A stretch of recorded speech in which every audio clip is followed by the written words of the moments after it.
एक बनिया ने जिस मूल्य पर 25 वस्तुएं क्रय किया उसी मूल्य पर 18 वस्तुएं विक्रय कर दिया, बनिया का प्रतिशत लाभ या हानि क्या?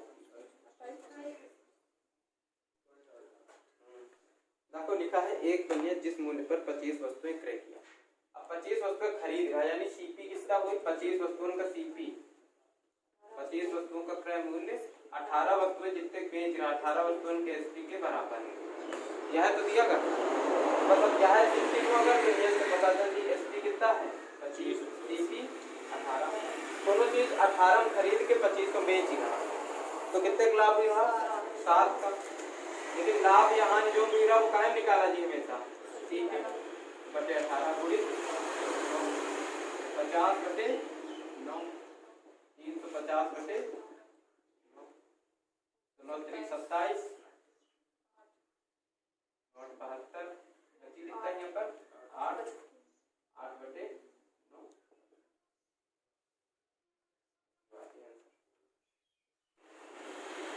रहीम ने कुछ संतरे इस प्रकार खरीदा बेचा कि 40 संतरों का क्रय मूल्य 50 संतरों के विक्रय मूल्य के बराबर रहा।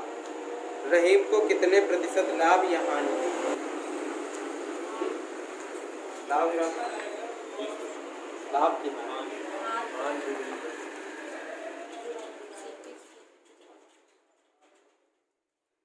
40 संतरों का क्रय मूल्य 50 संतरों के विक्रय मूल्य के बराबर। इतने संतरा को 40 संतरा खरीदे कितने रुपया लगाए? के 50 संतरा बेचे उतने रुपया निकल मतलब अपनी जेब से बेचे पड़ी रहा रुपया लगावे पड़ी रहा ना तो हानि मिली। सिंपल सी बात है जब हानि मिली तो अंतर देखो कितना रहा दोनों का 10 का। हानि मिली तो ज्यादा वाला हुई 50 गुनी 20% की अगर डायरेक्ट तो लिख लो तो ठीक नहीं कंफ्यूजन नहीं कभी लिखना बहुत आसान है कुछ करेक्ट नहीं मैं आपको खुद प्रश्न में लिखे रहा इस 40 वस्तुओं का क्रय मूल्य तो 40 वस्तुओं का अब जब का लिखा रहा तो वहाँ पर गुणा लगा दो क्रय मूल्य 50 वस्तुओं के क्रय मूल्य के बराबर जहाँ पर का रहा तो पर का लगे गुणा का की जगह पर गुणा वैसे लगावा जा है ना। बस अब ये लिखेंगे 4 5 मान लो 0 0 खत्म कर दो एसपी 4 है सीपी 5 में खरीदी 4 में बेची तो एक के हानि मिली 5 में।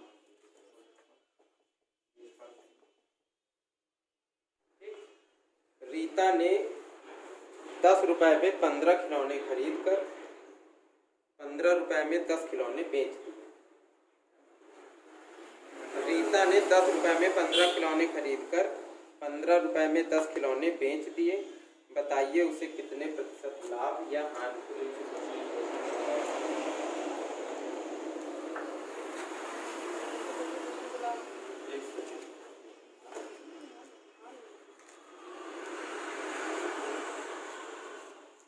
आ रहा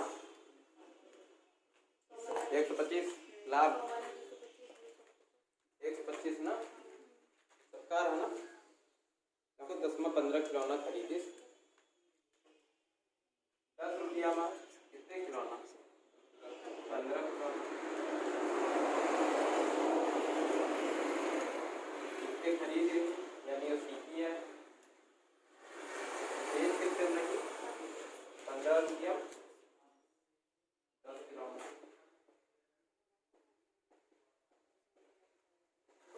तो करेक्ट है। लाभ या हानि बताओ तो लाभ हानि तो रुपया में निकाल लीजिए है ना।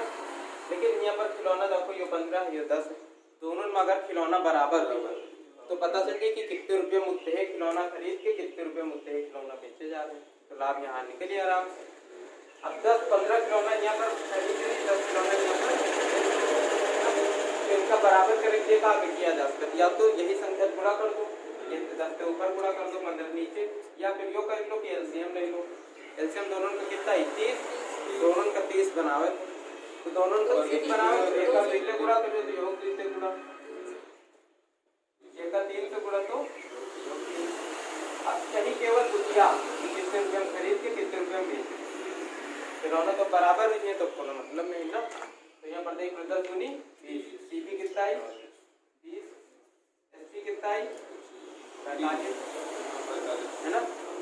20 रुपया में वो कुछ खिलौना खरीद के 45 रुपये बेच रही है ना। तो लाभ कितना हुई रहा 25 क्रय मूल्य कितना है 20, तो 20 पंचे 25 पंचे 125 का ठीक।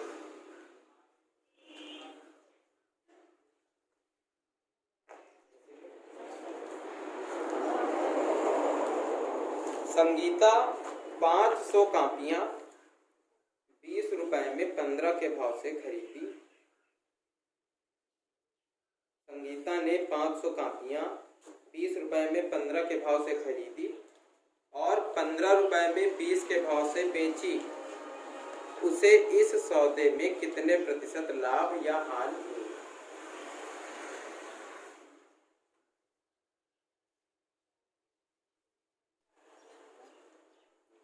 कापी चाहिए जितनी खरीदी है 500, 1000, 2000, लेकिन लाभ या हानि परसेंट में निकाले है ना।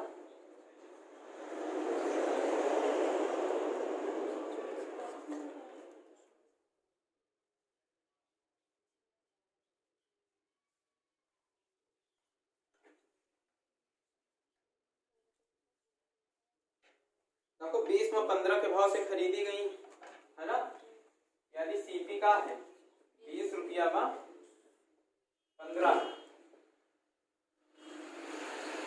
कापी ठीक। फिर 15 में 10 नहीं 15 में 20 के भाव से बेची गई एसपी 15 रुपया में 20 के भाव से 20 15 रुपये 20 500 कापी खरीदी गई 500 बेची गई। अब खरीदी बेची चाहिए इतनी जाए, बस यो मिल गया ना रेट में, कौन रेट में कितनी बेची जा रही, कौन रेट में कितनी खरीदी जा रही। जो 500 कापी दिया गया है वो यह वैल्यू दी गई है कि दोनों में 500 खरीदी जा रही 500 बेची जा रही है ना। मतलब दोनों में खरीदी पैंती जो है जो काफी भी बराबर रही, तो ये दोनों का बराबर करें तो 15 और 20 का एलसीएम हो तो कितना आ जी 60 है ना। तो 15 का 60 बनावे के लिए 4 से गुणा यहू 4 से गुणा करे पड़ी, एक का 3 से गुणा यहू 3 से गुणा। अब एक का 4 से गुणा करें तो 20 चौको 80, एक का 15 से 80 रुपये में खरीदी जा रही 45 रुपये में बेची जा रही। तो जाहिर सी बात है कि हानि हुई नहीं। दोनों भी चीज का अगर खरीदा जाए 80 रुपये और 45 रुपये में बेचा जाए तो क्या हुई हानि हुई। कितने रुपये को हुई 35 के परसेंट में निकाले तो 35 के हानि मिले कितने 80। 5 से काटो 5 से 35 5 एक कम 5 5 से कम 4 से करीब 4 से 25 चौको 100 175 आई 175 बटे 4 4 चौको 16 4 दिया 12 3 बटे 4 यानी 1 बटे 43.5 आ जी।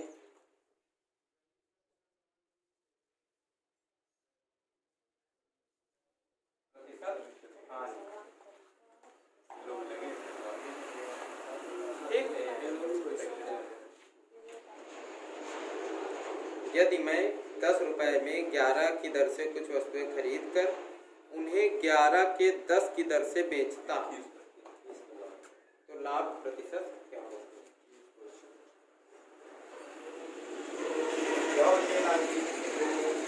10 की 11 खरीद 11 की 10 दोनों का बराबर करें, एक का 10 से गुणा करें तो एक का 11 से 10 से गुणा करेंगे तो 100 1 का 1100 1 से 100 का खरीद के 1 से का इसका बेच रहे हैं तो कितना लाभ?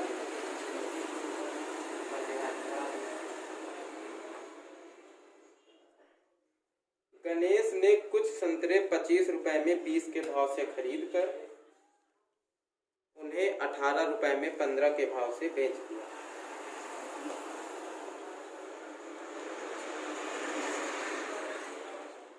गणेश का प्रतिशत लाभ या हानि ज्ञात कीजिए। देखो वह सेम चीज है कि 25 में 20 के भाव से खरीद कर सीपी खरीद रहा 25 रुपया में 20 बेच कितने में रहा 18 में 15 के भाव से बेच रहा है ना। बेच कितने में 18 रुपया 15। अब देखो ये 20 यहाँ पर बेच रहा है, यहाँ पर 15, इनका दोनों का बराबर करेगा तो एलसीएम नहीं लो। 15 20 का एलसीएम कितना आ जाए 60। 60 बनावे के का 4 से गुणा करिए देखा 3 देखा 3 से कैसे योग 3 योग 4। तो यहाँ पर देखो सीपी कितना निकल के आती है 75, एसपी 72। अब कोनो चीज 75 रुपये हम खरीद के 72 के बेच रहा तो का लाभ हुई कि हानि हानि हुई रहा ना। 3 रुपया की हानि हुई रही, 3 की हानि हुई कितने 75 में गुणित 25 या 75 25 चौको 3 से 3 कट जाए 4% की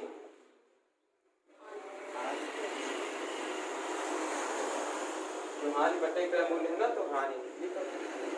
चावल का दाम 25% बढ़ गया जिससे 400 रुपए में 10 किलोग्राम कम चावल मिलता है।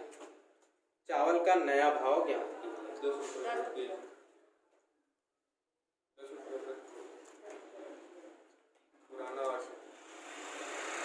देखो पहले 400 रुपया कोनो चीज रही, अगर 25% रेट बढ़ रहा है तो 400 का 25% 25 चौको 100 यानी कितना है 100 रुपया।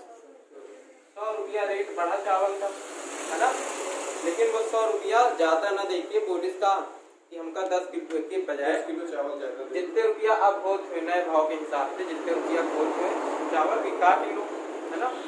तो 100 रुपया रेट बढ़ा है, 100 रुपया ना देखिए तो ये भाव का रेट आप चल रहा वे रेट के हिसाब से 100 रुपया के जितने चावल होते रहे उससे हटवा दिए, इसकी हटा दी है ना।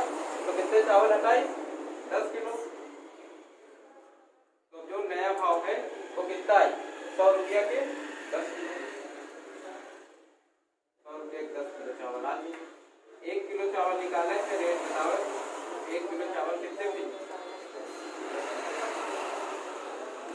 बस यह है मैं बताओ।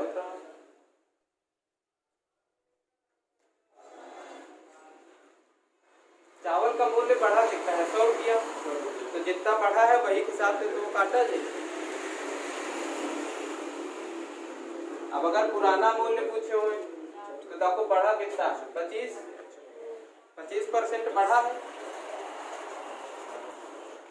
25% बढ़ रहा ना। हाँ 25% बढ़ा है तब 10 रुपया हुआ है रेट, यानी अगर पहले वाला रेट 100 रहा हुई तो अब कितना होगा 125। जो 125 कितने बराबर है 10 रुपया 100 बराबर, यानी पुराना रेट बताना है। तो 100 बराबर अगर बताइए 100 बराबर 10 बटे 125 गुणित 25 चौको 100 25 करके 5 दूनी 4 दूनी 8 रुपया पुराना रेट, लेकिन क्यों नया भाव पीछे है ना। अब ये तो आगे वाला ये फ्रैक्शन में आ सकता 5 बराबर 10 के तो 8 बराबर 4 बराबर निकाला।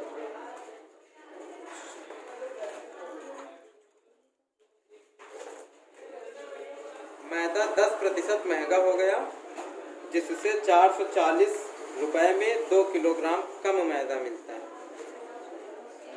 मैदा का पुराना भाव ज्ञात कीजिए।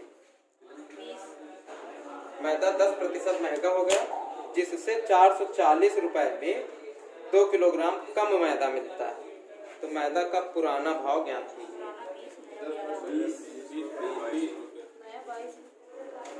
हाँ पुराना भाव बता भाई आ रहा ना।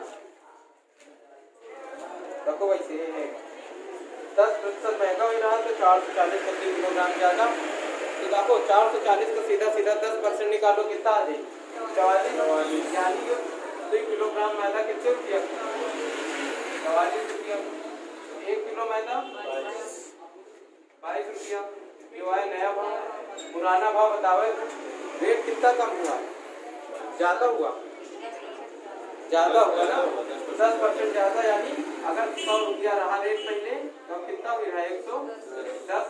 तो 110 कितने बराबर है 22 के। 100 बराबर कितने पीजिए 22 बटे 110 गुणित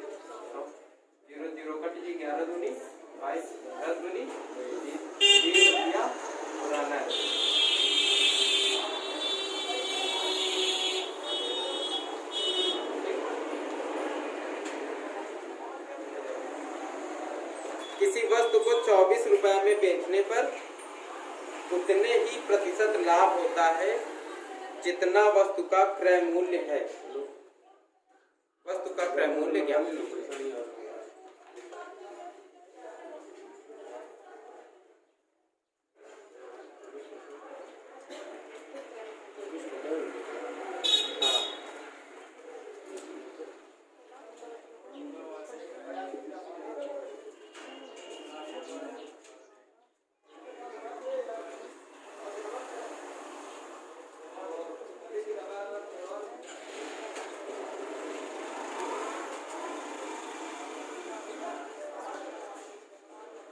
अगर क्रय मूल्य मैंने जितना क्रय मूल्य हो उतने ही प्रतिशत का लाभ होता है। तो देख लो, ऑप्शन दे तो बहुत आसान हुई है और ऑप्शन वाले ये प्रश्न यही होता है। एक का लगाव सही तरीका यह है कि ऑप्शन से उठाओ।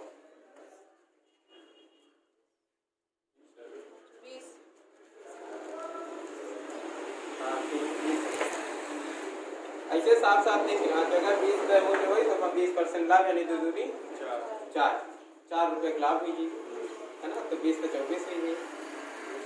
बस अगर 16 हुई तो 16 से गुणा है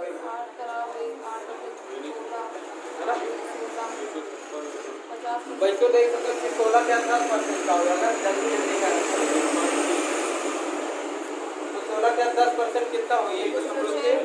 अगर 20% 16 क्या निकाल ली जाए तो कितना निकली? 3 कुछ निकली, 3.3।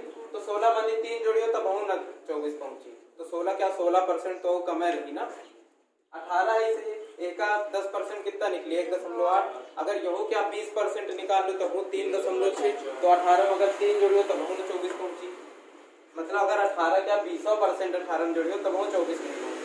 तो 18 क्या 18% तो 24 से कम बहुत कम नहीं ना। अब 20 आ गया तो 20 का 20% यानी कि दूरी 4 है। अगर x मान के करीब हो तो भी भाई वही थोड़ा जल्दी हुई। x मान लो कोनो संख्या है, मतलब मूल्य रहा पहले है ना, क्रय मूल्य। फिर वह जितनी संख्या है उतने का लाभ हुई रहा।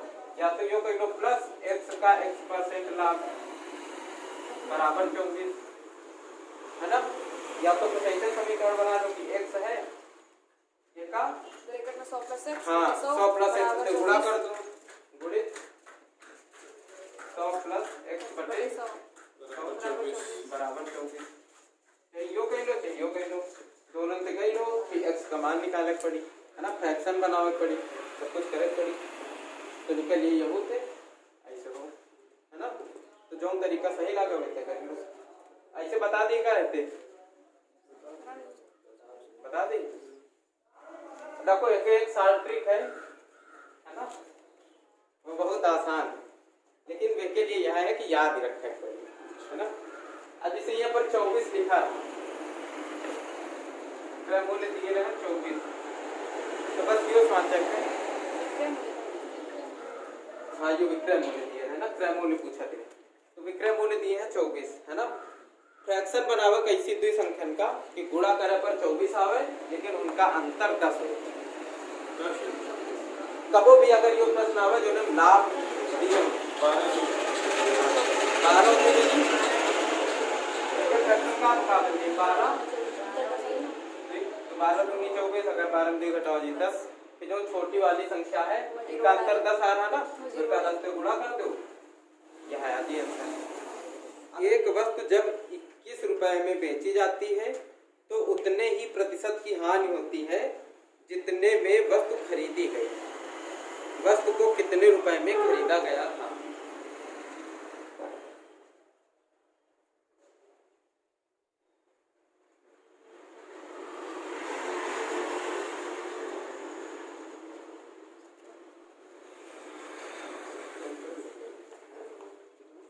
इसमें देखो जब हानि हुई, जैसे मैं कितने बेची जा रही 21,